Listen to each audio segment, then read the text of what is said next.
So what are we doing to our kids? We're giving them Ritalin, we're giving them Concerta, we're giving them Adderall. All of these are toxic to the brain. They eventually deplete these neurotransmitters, and then, they graduate high school and the doctor says, well, you don't need it anymore because you're not going to school. And now you just created an addiction because now their brains can't function without it.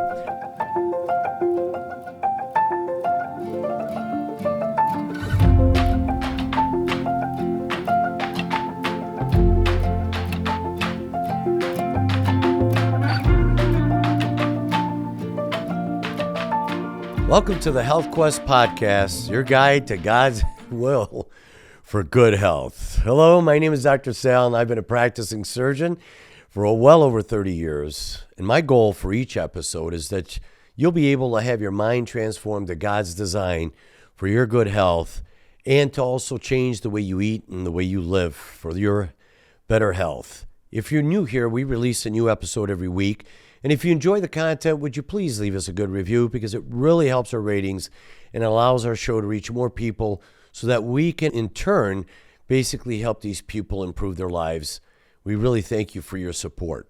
And on today's episode, we're going to be talking about neurodegenerative disorders. So let's dive right on into today's Health Quest. So neurodegenerative disorders, and there's a whole onslaught of disorders that is involving the nervous system. And we're going to get into dementia and Alzheimer's because we're seeing a great prevalence in these diseases. It is now being called and recognized as type 3 diabetes.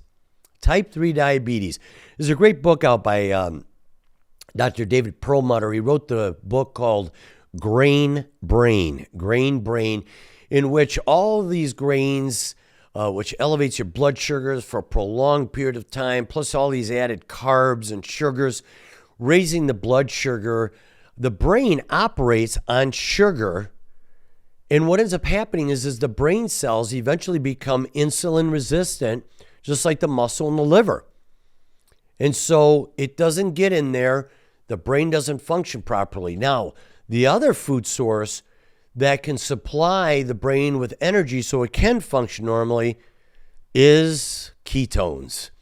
So that's why these ketogenic diets are actually good for people that are having some issues with cognitive problems. But what I'd like to talk about right now is I'd like to get into the 5 neurotoxins that you should stay away from that actually contribute to a decline in mental cognition or eventually results in memory loss. The first one is MSG, monosodium glutamate. This literally kills brain cells, and it does so because it acts as an excitotoxin. An excitotoxin is any chemical that stimulates cells. In this particular case, the excitotoxin of MSG stimulates the brain cells practically to death.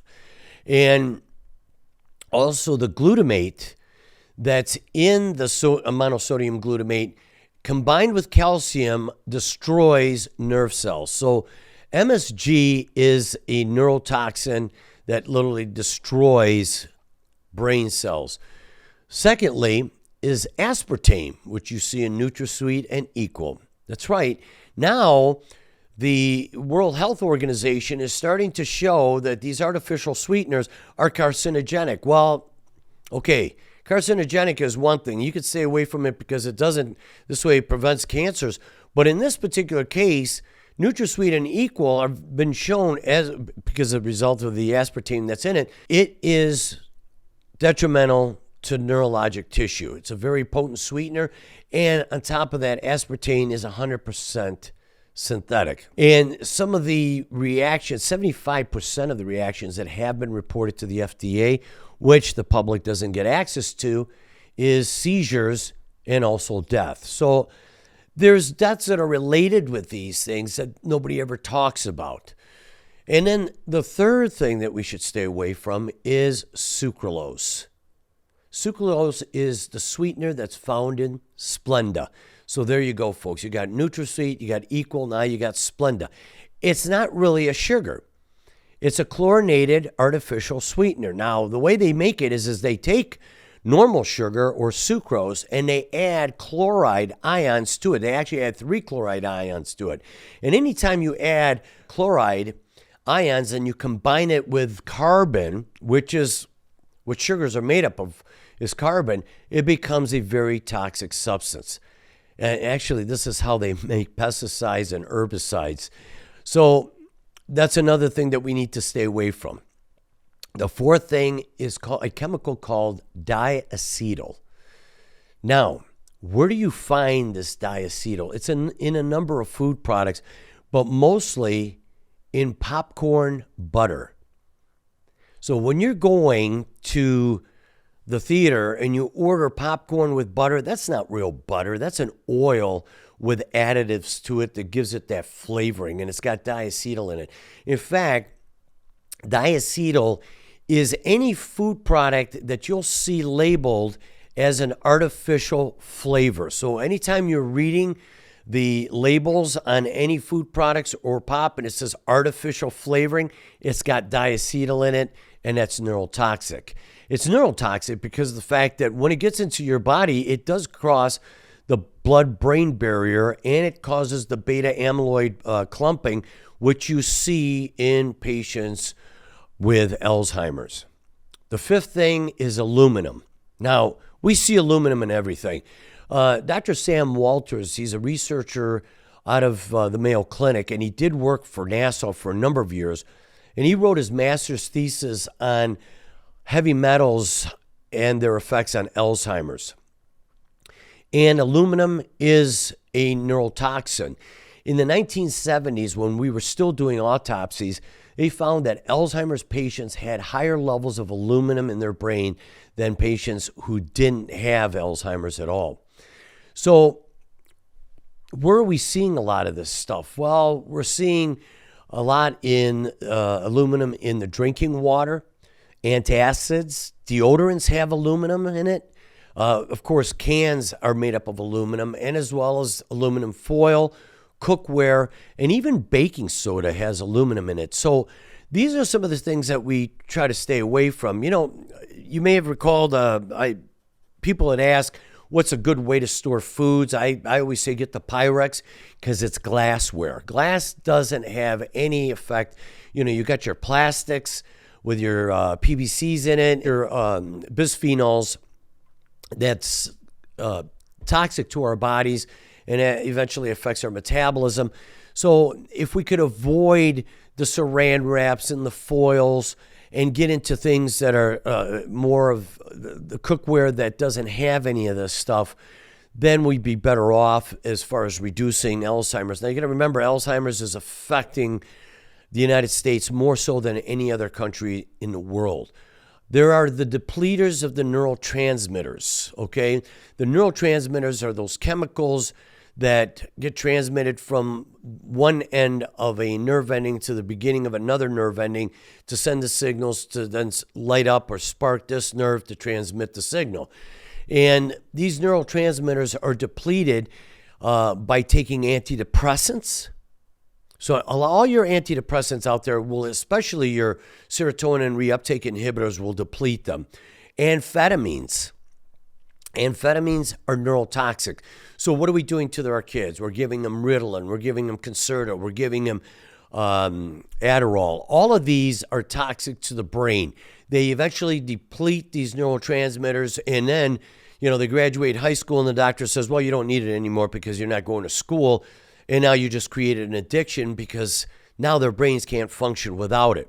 Barbiturates, anything that causes anxiolytics, anything that reduces anxiety. Excessive sleep medications. People that says, oh, I need to take this because I can't sleep at night. There are other natural methods of doing it. Excessive alcohol. So we have all these drugs and these food additives that are now causing this disruption in the neurologic system. And long term, we're now starting to see, you know, your schizophrenias, your anxiety, your depression, but more so than that, the dementia and the Alzheimer's. There are people that have had dementia and Alzheimer's for up to 7 to 10 years before they die. I mean, it's a miserable life because they literally have to be put in assisted living homes. And it's more prevalent here in the United States than any other country in the world. So how can we start to treat this? Well, first of all, we need to avoid all this stuff. We talked about how the gut bacteria not only controls our hormones, but it affects our immune system. It also affects the production of these neurotransmitters. So bad foods, like we talked about wheat, and I keep bringing that up. Eating high fibrous foods, taking foods that have bacteria in it, apple cider vinegar that has the mother, like Bragg's apple cider vinegar, kefir. If you're going to have any kind of yogurt, stay away from yogurts that have already fruit in it because they add artificial flavors, they add added sugars that are unnecessary.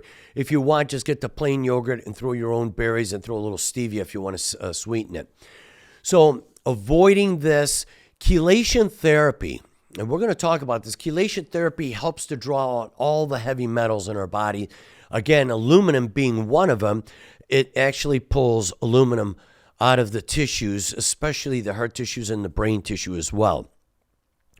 We had an episode where we talked about detoxing the body, getting the liver restored to try to pull out other toxins in our body, such as these food additives that we just spoke about that attribute to dementia and a decline in mental cognition. Fasting, intermittent fasting diet, or even just fasting once a month. We talked about the high protein diet and eating healthy fats.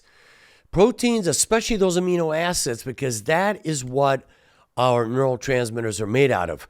So amino acid therapy eventually helps to build those neurotransmitters. So taking extra 5-hydroxytryptophan, which helps to build the serotonin, taking L-tyrosine, which actually builds dopamine, which gives us that sensation of wellness and motivation, as well as norepinephrine and epinephrine. So tyrosine is a great amino acid, and one of the things that we should do is we should take at least 1,500 milligrams of L-tyrosine and 150 milligrams of 5-hydroxytryptophan. Now, that's a ratio of 1 to 10. So if you're taking 150 of the 5-hydroxytryptophan, you should be taking 1,500 of the L-tyrosine.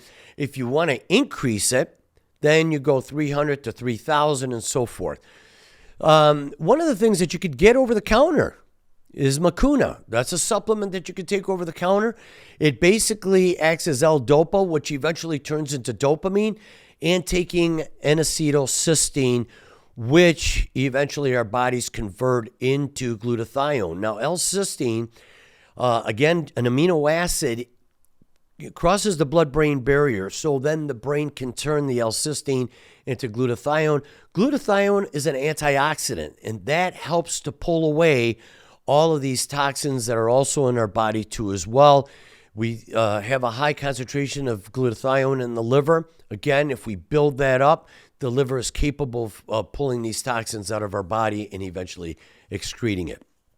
So that being said, again, we talked about amino acid therapy, proper diet, things to avoid. Avoidance is a big thing. It's the ability to say no. Remember, God's D word is discipline. Satan's D word is distraction. So we think, well, I'm going to have this the one time. Well, I could cheat a little bit here and there. No. It's got to be controlled, folks. You've got to control your animal desires, okay? Because that goes back to the ego. The ego comes up and says to you, oh, that's okay. Don't worry about it. It's not going to hurt you if you do it. Well, folks, it ends up happening that we develop these addictions to these things, and then we can't stop. And then it takes a massive amount of prayer, meditation, and discipline on our part to change our ways. And the only thing that we can ask for from God is for his strength to be able to do that. But the rest, God gave us the power of choice. We have that power to decide what we're going to eat and what we're not going to eat. And with that, I'd like to thank you so much for joining us and watching our show. If you enjoyed this episode, be sure to leave us a good review and visit our website and social media accounts to connect with us more. If you happen to have any questions about your health regarding this episode, my email will be in the description below, and I'll be happy to answer any of your questions. And if you would like to see any of the sources of research in this episode, they will be available in the show notes in the description. Until next time, I'm Dr. Sal. Have a great day and God bless.